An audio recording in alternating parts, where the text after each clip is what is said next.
अश्वत्थामा की कहानी। क्या महाभारत के अश्वत्थामा अभी भी जीवित हैं? महाभारत से जुड़ी कहानियां तो आपने खूब सुनी होंगी और यह भी सुना होगा कि महाभारत से जुड़े कुछ अंश आज के समय में भी धरती पर मौजूद हैं। वैसे तो महाभारत अपने आप में ही एक सीख है कि हमें कभी भी अपने ऊपर घमंड नहीं होना चाहिए। एक तरफ जहां महाभारत के युद्ध के कारण कई निर्दोष लोगों ने अपनी जान गंवाई, तो वहीं कुछ ऐसे महारथी भी थे जिन्हें मोक्ष की प्राप्ति हुई। लेकिन एक शूरवीर ऐसा भी है जो आज भी दर दर की ठोकरें खा रहा है और साथ ही हजारों सालों से अपनी मौत की भीख भगवान से मांग रहा है। अब आप ये सोच रहे होंगे कि ऐसा कौन शूरवीर हो सकता है जो मौत पाने के लिए इतना तड़प रहा है।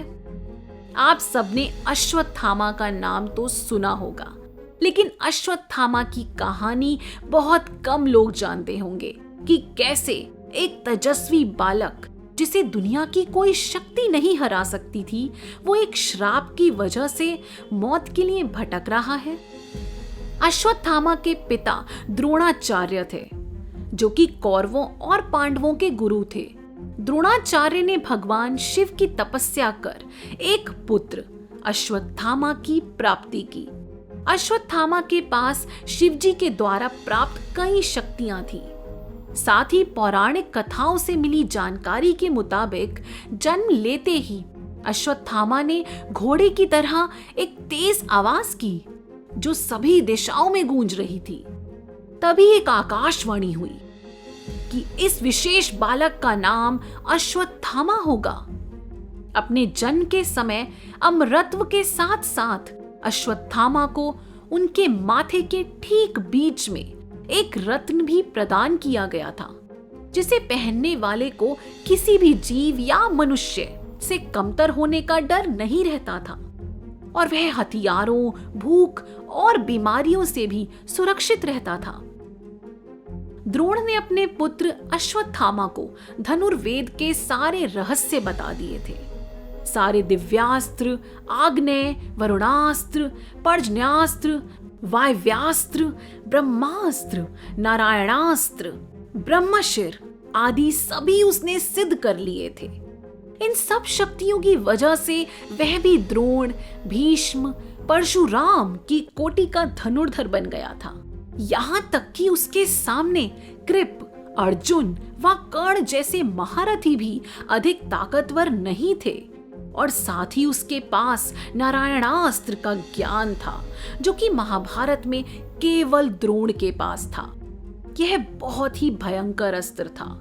इसी अस्त्र की वजह से अश्वत्थामा को श्री कृष्ण ने श्राप दिया था। यह सब तब शुरू हुआ जब कुरुक्षेत्र की लड़ाई लड़ी गई, तो अश्वत्थामा ने बिना किसी विचार विमर्श के कौरवों का पक्ष लिया और कौरवों के हक में ही युद्ध करने का फैसला लिया। कुरुक्षेत्र की लड़ाई में अश्वत्थामा ने कर्ण और अर्जुन के बाद सबसे अधिक सैनिकों को मार गिराया था। लेकिन जब उनके पिता द्रोणाचार्य को धृष्टद्युम्न ने मार डाला, तो अश्वत्थामा ने अपने पिता की मृत्यु का बदला लेने के लिए एक ऐसी गलती कर दी जिसकी सजा वह आज तक भोग रहा है। माना जाता है कि करीब 5000 साल से अश्वत्थामा यूं ही धरती पर भटक रहा है। उनके ही श्राप का नतीजा है कि उन्हें आज भी मध्य प्रदेश के एक किले में देखे जाने का दावा किया जाता है। दरअसल अश्वत्थामा ने अपने पिता गुरु द्रोण की मौत का बदला लेने के लिए बहुत ही गलत काम किया था। महाभारत का युद्ध समाप्त होने के बाद अश्वत्थामा ने अभिमन्यु की पत्नी उत्तरा के गर्भ में पल रहे बालक परीक्षित पर ब्रह्मास्त्र का प्रयोग करके उसकी हत्या करने की कोशिश की थी। तब भगवान श्री कृष्ण सबसे अधिक क्रोधित हुए थे। तब भगवान श्री कृष्ण ने अश्वत्थामा को यह श्राप दिया था। उनका मानना था कि अश्वत्थामा का पाप सबसे बड़ा पाप है, क्योंकि उसने एक आजन्मे बालक की हत्या करने की कोशिश की है। श्री कृष्ण ने अश्वत्थामा के सिर पर लगा चिंतामणि रत्न छीन लिया और श्राप दिया कि तुम मृत्यु को नहीं देख पाओगे। जब तक सृष्टि रहेगी तब तक तुम जीवित रहोगे और कष्ट भोगोगे। और वहीं पौराणिक शास्त्र के अनुसार यह पूरा वाक्य तब शुरू होता है जब युद्ध के 18वें दिन कौरवों के 3 योद्धा शेष बचते हैं, जिसमें अश्वत्थामा, कृपाचार्य और कृतवर्मा शामिल होते हैं। इसी दिन अश्वत्थामा द्वारा पांडवों के वध की प्रतिज्ञा ली गई, लेकिन अश्वत्थामा को यह समझ नहीं आया कि आखिर पांडवों की हत्या कैसे की जाए। फिर उसी समय वह देखता है कि एक उल्लू रात के समय कौवे को मार देता है। इस घटना से प्रेरणा लेते हुए अश्वत्थामा के मन में भी यही विचार आता है और वह एक रणनीति बनाता है कि वह घोर काल रात्रि में पांडवों पर हमला करेगा। कृपाचार्य तथा कृतवर्मा की सहायता से पांडवों के शिविर में पहुंचकर सोते हुए पांडवों के 5 पुत्रों को पांडव समझकर उनका सिर काट देता है। उस दौरान धृष्टद्युम्न की आंख खुलती है तो अश्वत्थामा के मन में पिता की मृत्यु का दुख और बदले की भावना होती है, जिसके चलते वह धृष्टद्युम्न का भी वध कर देता है। जब द्रौपदी को अपने पुत्रों की मृत्यु की खबर मिलती है तब वह दुखी होकर विलाप करने लगती है। उसके विलाप को सुनकर अर्जुन भी बिना सोचे समझे अश्वत्थामा के सिर को काट डालने की प्रतिज्ञा लेते हैं। वहीं अर्जुन की प्रतिज्ञा में अपने मृत्यु के भय को सुनते ही अश्वत्थामा वहां से भाग जाता है।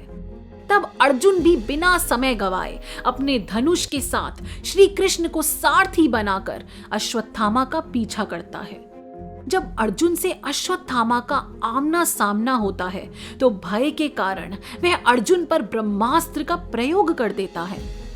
अपने बचाव के लिए मजबूरी में अर्जुन को भी ब्रह्मास्त्र चलाना पड़ता है।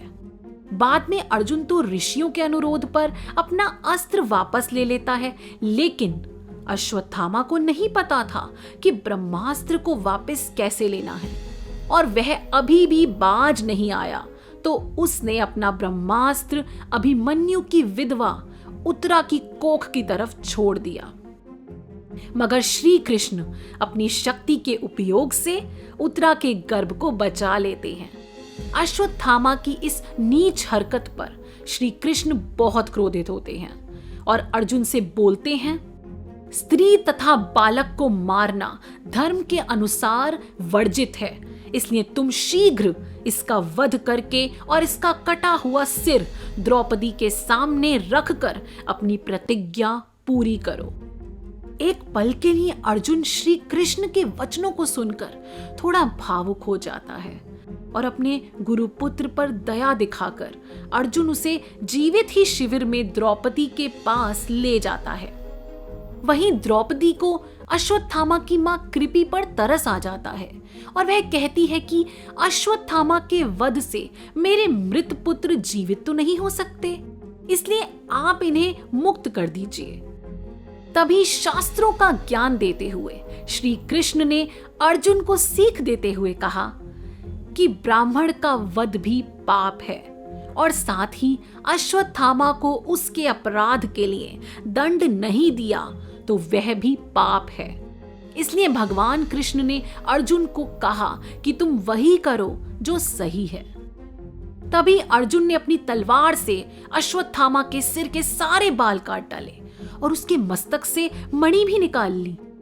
बाद में श्री कृष्ण ने अश्वत्थामा को श्राप दिया कि जब तक धरती रहेगी तब तक तुम जिंदा मौत के लिए भटकोगे। उस दिन से लेकर आज तक अश्वत्थामा आज भी जीवित है और अपनी जिंदगी में दर दर की ठोकरें खा रहा है।